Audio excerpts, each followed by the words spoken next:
open up. You OPN, bitch, you won't BBM.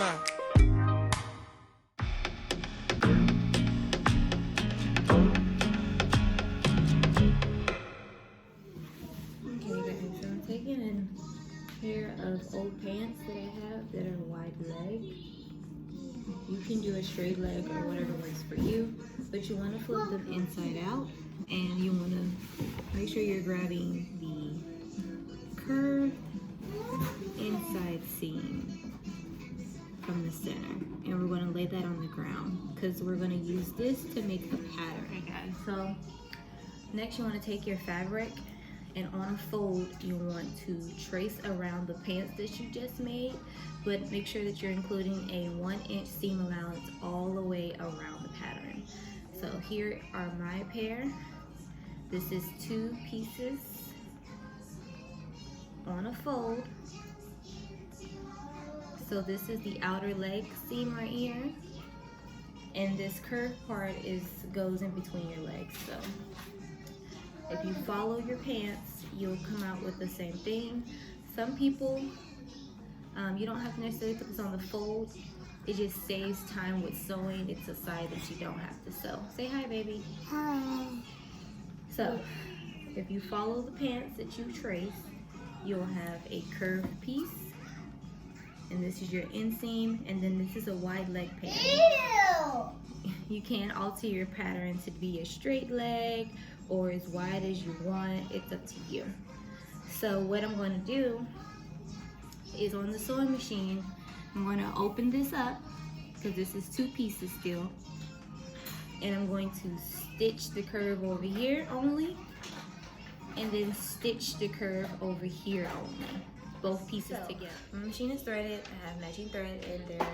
I am taking the pants, and on the curvature part of the pants, which is where your butt will sit, you're going to, since this is a stretchy fabric, I'm going to zigzag stitch twice just to make sure it's reinforced, because it's a knit stretch. It's just always best to sew them on a zigzag.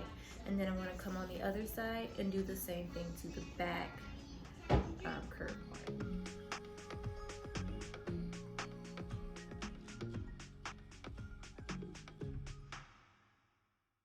Alright guys, so I now have a zigzag stitch in the curvature that's doubled. I went back twice and reinforced it, as well as on the opposite side.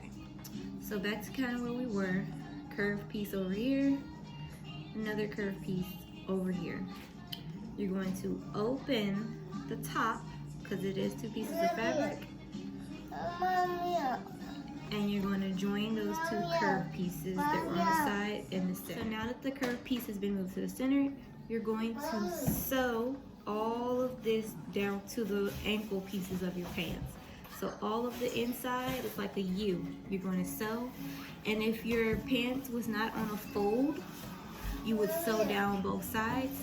But since we sewed it on a fold, you don't have to sew the sides, so it saves some time. I do like to do a lot of stretch pants like so. Everything's sewn now. I did go back twice with a zigzag stitch. We can get it to focus. So next what you can do is hem the bottom of your pants so we can have a nice clean finish, and you just do that by folding over a nice reasonable amount and stitching this all the way around. If you wanted, depending on how long you cut your pants length, if you can fold it over twice so it's even cleaner and stitch, just to hide that raw edge, I would recommend doing it twice. And it's just a nice cleaner edge for inside the pants leg. This is the outside hem. You only see one line seam, but on the inside you will see 2.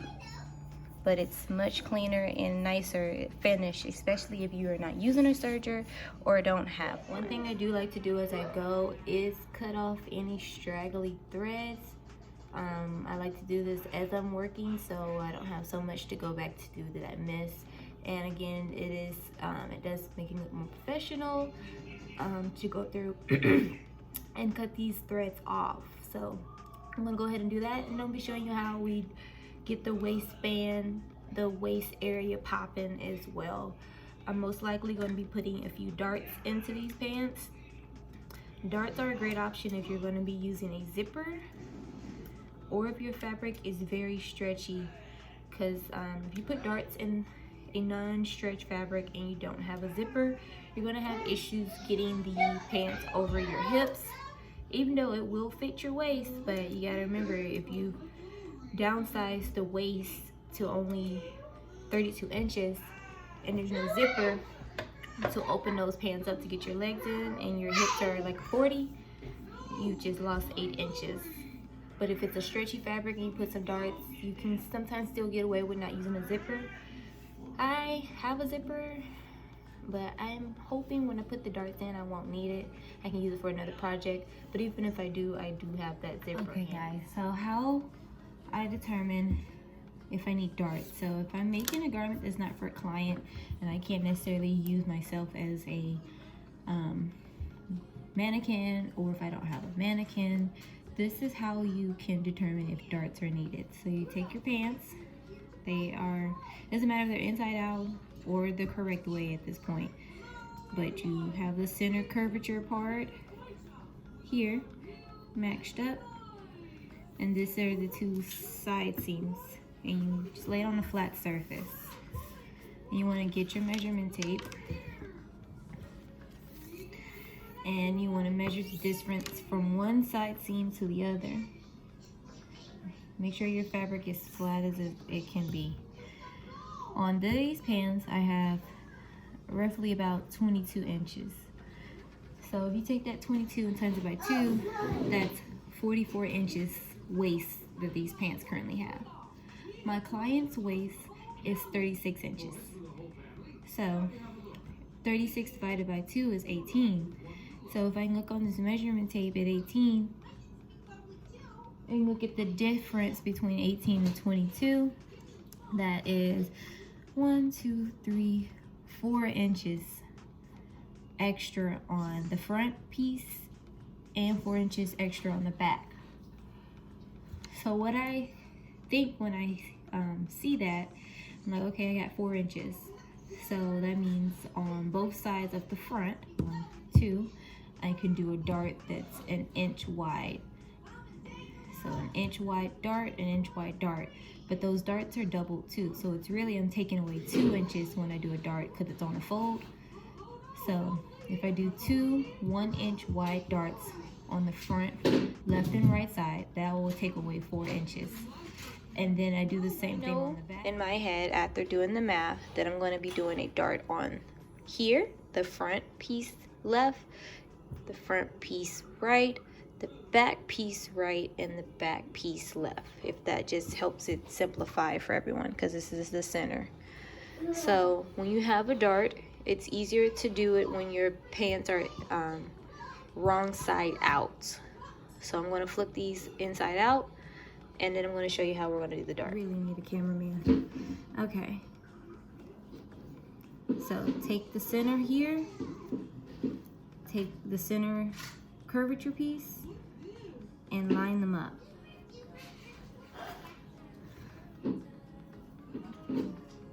So this is the side seam middle. You may have a seam here, but if you don't, it was sewed on a fold.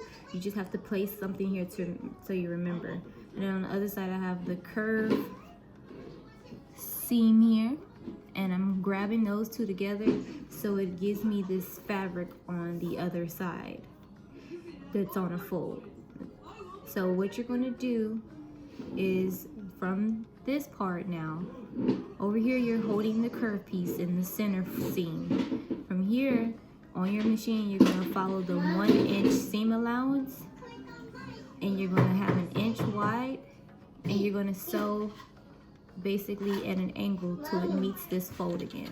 Okay guys, so I've done one, and as you can see from here, this is about an inch.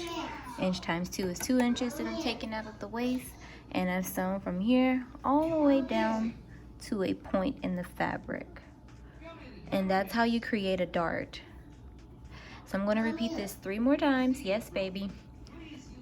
And you want to also keep in mind that you're bringing them down the same equal distance. So I've gone ahead and done my 4 darts. It's going to leave you with a flap kind of thing going on, and you'll have 4. You'll just pin this down to the waistband, line it up, so when you sew, it will be incorporated and it will no longer flap away. But what I wanted to show you is, if you now take my measuring tape and I measure how wide this is from the other side, I'm getting about 17 inches.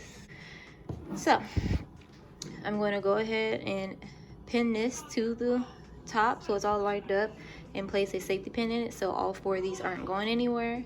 And then I'm going to be adding a waistband, and I'll show you what that looks like. So they stick up, so to get this to not flap around, I'm just going to lay them how they fold naturally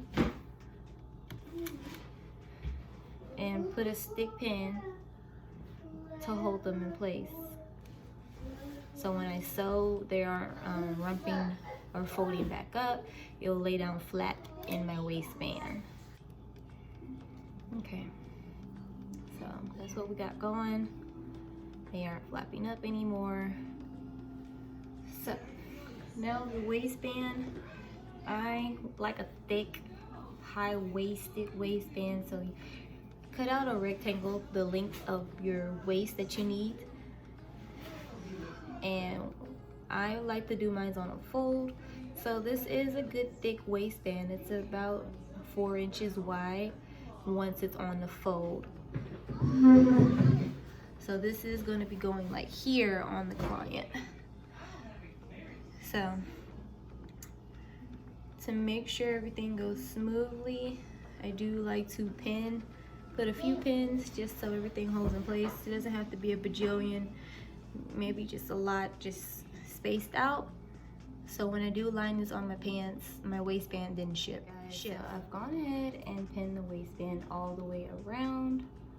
And now I'm going to go ahead and zigzag stitch twice as well. So I've added the waistband here, and I've closed the waistband back here.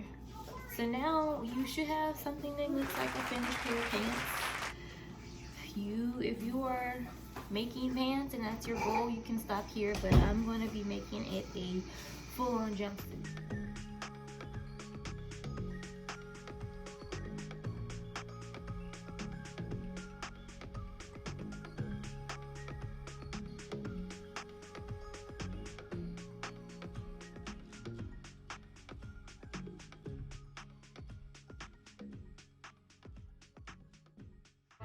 Alright, so if you would like to connect with me on my Instagram, go ahead and follow me at greenwear_designs. Again, it's at greenwear_designs. I would love for you to follow me, and I'll follow back, and we can connect there as well. Again, thank you for watching, and bye-bye.